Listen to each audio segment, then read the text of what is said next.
ichki ishlar idoralarida 34 yil ishlab, mana iste'foga chiqib, nabiralarimga boshliq o'tiribman. Men bir narsaga to'xtab o'tmoqchiman. Har bir sohani o'ziga yarasha xususiyati bor, mohiyati bor. Bir ustozim aytardi, ichki ishlar idora bo'lish uchun insonning o'zida bir qanday qobiliyat bo'ladi. Yana bitta yurtboshimiz gapi bor. Melisa ham oddiy inson, lekin har bitta oddiy inson melisa bo'la olmaydi deb aytib o'tganlardi. Haqiqatan bu katta inson o'zi tanlaydi. Iste'fodagi polkovnik To'lqin Mo'minov 1986-2004 yillarda ichki ishlar organlarida xizmat qilgan. Sirdaryo viloyati ichki ishlar boshqarmasi huquqbuzarliklarni oldini olish boshqarmasi boshlig'i lavozimidan nafaqaga chiqqan. 20-21 asrda ishladik. Shu Sovet davrida ham, mana mustaqillikka erishganimizda ham shu ichki ishlar idorasida xizmat qilib, men shu kasb tanlaganimdan xursandman. Sababi vatanimizni, o'zimizni oilamizni, xalqimizni osoyishtaligi, tinchlik uchun kurashganmiz. Mana 91-yil mustaqillikka erishganimizdan keyin juda ko'p haligi yovuz kuchlar, har xil negativ nimalar bizni davlatimizga xiyonat qildi. Nima deydi, o'zini bir negativ nimalarni ta'sir chorasini ko'rsatib, yoshlarimiz yo'ldan og'dirmoqchi bo'ldi. Diniy ekstremizm avj oldi. Juda ko'p norasmiy tashkilotlar chiqib, bizni davlatimizni olib borayotgan siyosatiga qarshi chiqmoqchi bo'ldi. Lekin biz ichki ishlar idora xodimlari bunaqa provokatsion harakatlarni oldini olish bo'yicha kecha kunduz shu vatan uchun, xalqimizni tinchligi uchun xizmat olib bordik. Mana masalan hozir men misol keltirsam, bu men ish jarayonida 85-yil sentyabr oyida boshlandi. Qrim tatarlar boshlandi. Eslaringda bo'lsa, Sovet tuzumida Pravda gazetasi bo'lardi. O'shanda Qrim tatar millatiga mansub bo'lgan millatni Ikkinchi jahon urushida bularni sotqin haligi deb bir maqola chiqqandan keyin bizning viloyatda ham juda ko'p Qrim tatarlar yashardi, bosh ko'tarishdi. Albatta bu tinch yo'l bilan hal bo'ldi. Nima deydi? Tinchlik bilan hal qildik. Bu tugamasdan 89-yil avgust oyida Mesxeti turklar bilan bizni o'zbeklarning o'rtasida nizo kelib chiqdi. Buni o'chog'i boshlanishi vodiyda boshlandi. Lekin bu shunday nima bo'lib ketdiki, tarqalib ketdi. Demak, respublikamizning barcha viloyatda Mesxeti turklar yashardi. O'shalarning uyiga o't qo'yish, haligi tanchoq yetkazish, nizo juda kuchayib ketdi. O'sha paytda men 89-yil shu Guliston tumani Oktyabr kolxozida uchastkov ishlardim. Shu meni hududimda 7000 aholi bo'lsa, shuniga 3,5-4,000 aholisi Mesxeti turklar tashkil qilardi. O'zbeklar ozchilik tashkil qilardi. Shunda biz ichki ishlar o'zimizni Guliston rayon ichki ishlar bo'limi xodimlari bilan jamoat tartibini saqlash, boshqa bo'yicha tezkor operativ ishlar olib bordik.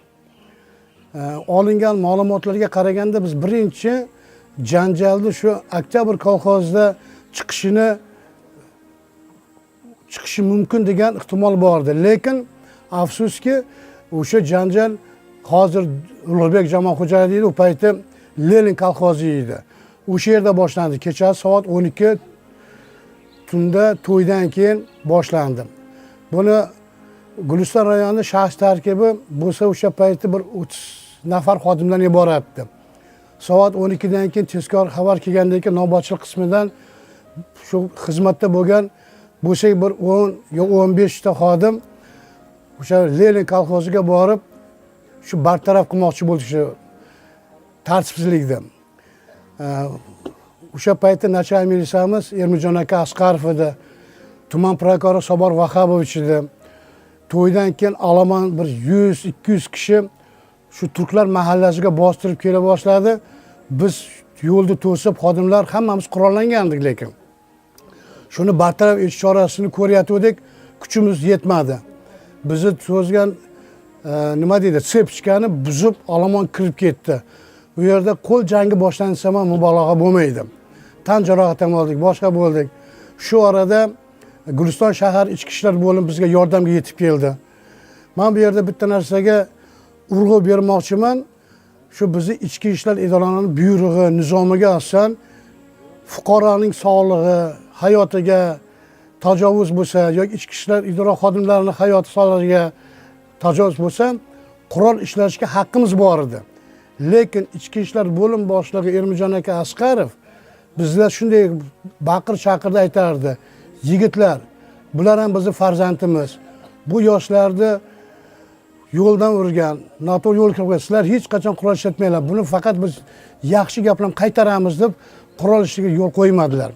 Lekin biz o'shanda jismoniy kuch ishlatib bitta xodimga kerak bo'lsa 10 ta 15 ta o'shaligi nima deydi, buzg'unchilarmi, haligi salbiy kayfiyatda bo'lgan yoshlarmi tashlandi. Kurashdik. Shu ara o'sha payti sir bo'lganligi uchun Astraxandan bizda nimalar bor edi? Kursantlar. Bular keldi bizga yordamga. Men aytmoqchi bo'lganimki, shu haligi nima deydi? Ommaviy tartibsizlikni oldini olishga erishdik. Albatta, ichki ishlar idora ko'plari tan jarohati oldi. Materialni o'shir bo'ldi. Lekin xalqqa nisbatan qurol ishlatilmadi.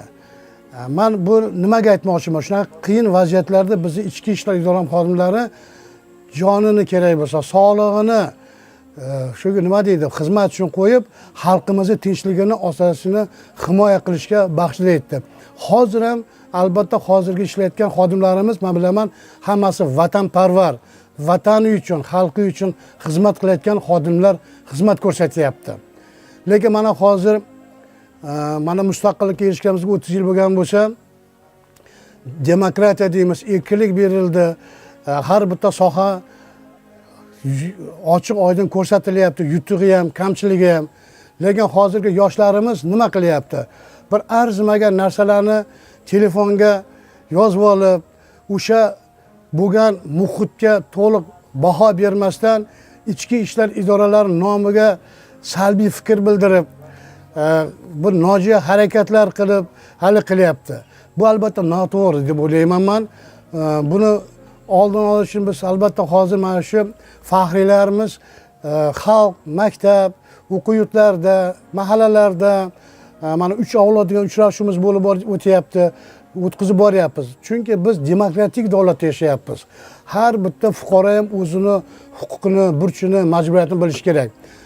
Xuddi shunday ichki ishlar idoralari xodimlari ham qonun doirasida o'zlarining me'yoriy buyruqlari asosida ish olib boryapti. Lekin ayrim haligi salbiy kayfiyatdagi shaxslar shu yo'q joydan bir qandaydir asabga tegib, shu negativ ma'lumotlarni haligi nima deydi, bo'rtirib, hali qilib namoyish etyapti. Albatta bu yaxshilikka olib kelmaydi. Men o'ylaymanki, bizning davlatimiz Xudoga ming qatla shukr demokratik, konstitutsiya juda katta rioya etilyapti. Har bir fuqaromiz o'zi huquqini biladi. Faqatgina shu hozirgi bizni davlatimizning siyosatini to'g'ri tushunib va uni ijrosi ta'minlasa, maqsadga muvofiq bo'ladi deb o'ylayman. Bizda shunaqa tizim, ichki ishlarda o'zini yarasha tizim bor-da, rasparya kun tartibi bor. Janjal bo'lsa, biz kazarmada edik, 24 soat kazarmada edik. Kechqurun 12 da navbatchi qismi telefon qilamiz. Meni hududim tinch, damagan ketyapman, ruxsat beradi navbatchiga. O'sha paytda navbatchi hech esma chiqmaydi. Yo'ldosh aka Quvondiqov joy jannatda bo'lsin, navbatchi edim. Mana shu Madamin meni yordamchim edi. Yo'ldosh aka, hudud tinch, soat 12 bo'ldi, damagan ketyapman desam, to'lqinda sabr qilib turgan edim. Cho'ta vaziyat yaxshi emasdi. Nima gapsam, Leninda to'y bo'lyapti, shu yerda informatsiya kelyapti. Janjal kutilmoqda dedim. Bo'ldi dedimda, telefonni qo'ydim. U ham joy janotimizdan zampalitimiz bor edi, Hasanov Bahodir aka. Bu shaharda yashardi. Niva Jigulisi bo'lardi. Shunday hovli qilib keldi-da, to'lqin tez mashinaga o'tirdi. Ha, sen urush boshlandilar. Dedim, Bahodir aka, siz ketavering, men o'zim mashinamda boraman dedim. Keyin Madamin ikkovimiz Bahodir akamizni mashinada haydadik. Lenin bilan Oktyabr orasi bo'lsa 4 yo 5 kilometrda, yaqin qo'shni qishloqda edi menga. Shunday borsak, sentralniy yo'lda ketyapmiz. 10 tomonda to'y bo'lgan, qishloqda endi yo'lni bu tomoni ham qishloq, bu tomon. Bu yoqda o'zbeklar ko'p yashaydi. Asosiy xalqi vodiyniki edi, Namanganda xalqi ko'proq edi. Qo'qon, Namanganda. Bu tomonda turklar ko'proq edi. Shunday bo'lsa, o'sha olomon katta yaqinlashib kelyapti. Endi raydeldan ham xodimlarimiz kelgan. Keyin mo'sha qo'ydi, darrov tushdikda zanjir deydi biz tildaligi. Отцепление deydi. Yo'lga turib oldik, bir-birimizni bunday quchoqlab. Turib oldik. Olomon kelyapti. Taniymiz o'zimizni bolalar. 18, 20, 25 bolalar, yosh katta yo'q. Ular bosib kelyapti. Arqadan dovush chiqyapti. Ular hech narsa qila olmaydi. Militsiya hech narsa qila olmaydi. Shevasdan bilyapmiz, bizni xalq emas u. Shevasdan, demak, shu jo'natganda o'shalar g'alamislar o'zini odamlarni agitatsiya, propaganda shularga nima deydi? Tashviqot targ'ibotini olib borganda salbiy kayfiyatdagilarni gijgijlayapti. Endi ko'pi ichib olgan, to'ydan chiqqan kayfi bor, haligi nima qilyapti? Xullas kalom bizni nimamizni yorib o'tdi. Sepchkani. Endi biz qurol ishlashga haqqimiz bor. Bizga явно нападение bo'lyapti, hujum bo'lyapti. Начальник militsiya Erminjon aka, bular ham bizning farzandimiz, bizning xalqimiz. Qurol ishlatma, yordam kelyapti bizga dedi. Biz endi haligi o kinolarda bo'ladi, kulachni bo'y. Uratganimiz yo'q, ajratamiz. Turk uyiga kirib ketmasin deymiz. Birini qo'lida undaqa butulkada nima qo'ygan, yoqaman deydi. Birini qo'lida temir, yog'och. Haligi endi buni sizlarga olmay tushuntirayman-da. Men masalan oldim jarohat, ana shu madamil meni bitta o'rnida saqlab qoldi. Bitta udarni yedim. Bunday bir yog'och nimada. Ikkinchisida shunda ko'zim olsam, mana shu pomoshni qo'lim tutib qoldi, rikoshet bilan tegdi. Endi bari satrishini bo'ladi. Lekin o'shanda ham biz jangda tashlab ketib olmadik. Shu keyin bizni baxtimizga shahardan, o'sha Rossiyadan kelgan hali kursantlar kelib qoldi. Keyin ular o'shani qamrab oldida, o'sha boshlovchi haligilarni ushlab filtratsiya deydi bizda.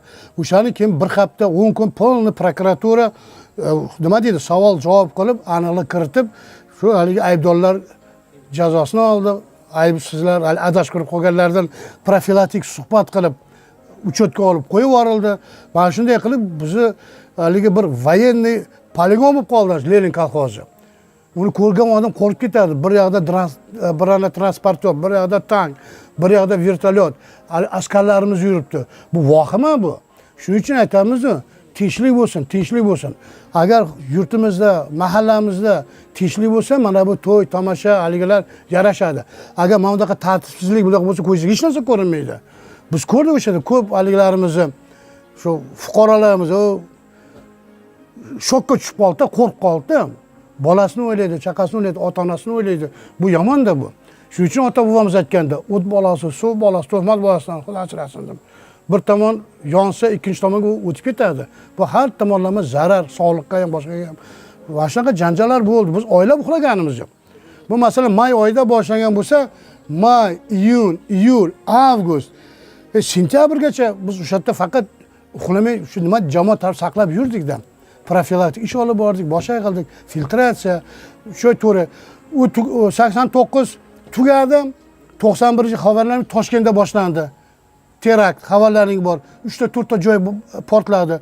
O'shanda ham biz Toshkentda bo'lgan, lekin biz viloyatda joylarni, muhim hayotiy zarur obyektlarni nimaga oldik, Ahranaga oldik. Xorazmda bo'ldi, Toshkent viloyatida bo'ldi xabarlaring bo'lsa. Chirchiqda, Piskent, o'sha yerda bizning xodimlar borib, oila o'sha jamoatda tog'larda xizmat ko'rsatdi. O'sha ichki ishlar idora xodimlari turdi o'sha yerda. Ichki ishlar xodimlari nima deydi, qalqon bo'lib turdi-da, vatan uchun, xalqi uchun. Men nima uchun hozir kuyinib gapiryapman? Mana shu bizni xodimlarning mehnatini ana shu chiqayotgan salbiy kayfiyatga bloger deymizmi, haligi negativchilar deymizmi, shu bir narsani yoritishdan oldin, gapirishdan bir oxirga yetsin. Ayb kimda? Ayb kimda? Ko'ryapsiz-ku, o'zi shantaj qilyapti. Haligi jig'iga tegadi. Boda kamera yoniqmi? Hali dislokatsiyani diskoteka deydi, o'zi tushunmaydi lekin. Lekin shunaqa savol beryapti. Dislokatsiyang bormi? Dislokatsiyani diskoteka deyapti. Ana shunaqa, o'sha ham bloger dedi, shu ham salbiy kayfiyatda yuritgan haligi nima deydi? Shantajchi. Mana shularga ham kerakli bo'lsa bir qanday bir qonun ishlab chiqish kerak edi. Mana shu yolg'on haligi nima deydi? Ko'rsatuvmi, efirga chiqishmi, ularni yaxshilab jazolash kerak. Qolganlariga haligi bo'lishi uchun, nima deydi, o'rnak bo'lishi uchun. Ichki ishlar idoralari, men yana bir aytaman. Birinchi urush janjalda ko'ksini qalqon qilib chiqyapti. Masalan, mudofaa ham bizdan keyin keladi. Biz chiqamiz, ushlaymiz, keyin mudofaa kelyapti. Birdaniga kelmayapti. Men masalan, nima qilaman? Bekorga aytilmagan ichki ishlar degan. Avval ichimizda biz tartibni yaratish uchun mana shu ichki ishlar qalqon bo'lib chiqyapti o'zini. Hayotini ham, sog'lig'ini ham, bola chaqasini ham o'ylamayapti. Chiqyapti birinchi o'rinda. Boshqa xizmatlar, masalan, men nima qilmayman? Ular ham o'zini vazifani bajaradi. Biz shu kasb tanlaganmizmi? Shu bizning kasbimizga bir qandaydir bir hech qachon bular bo'lmasdan salbiy fikr bildirish yaxshi emas.